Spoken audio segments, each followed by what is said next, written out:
Água, mojado, moja.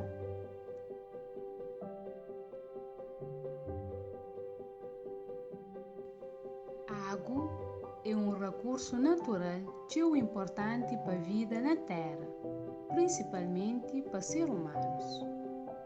Tem dois elementos químicos na água, hidrogênio e oxigênio. A composição química de água é 2 moléculas de hidrogênio mais 1 molécula de oxigênio, que é igual a H2O. Às vezes, não anda riba de gelo que também tem água debaixo. Que ali é para mão de gelo é mais leve que a água, por isso ele fica sempre riba de água. No nosso planeta Terra tem cheio água.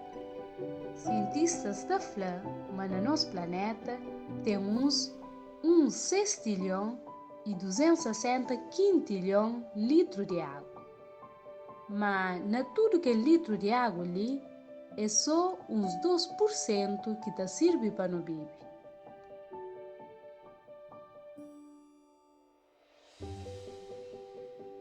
No taú de água está usado para regar plantas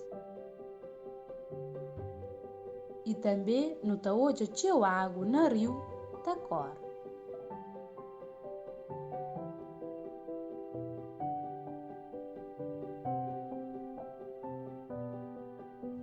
A água está nos oceanos,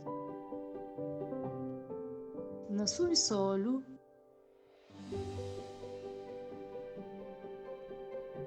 lagos e rios.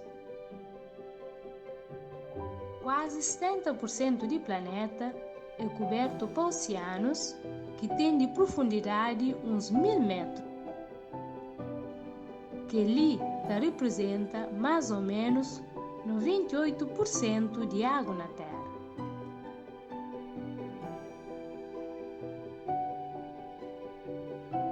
E onde que também água para não beber? Para modo que a água é importante para a vida no nosso planeta.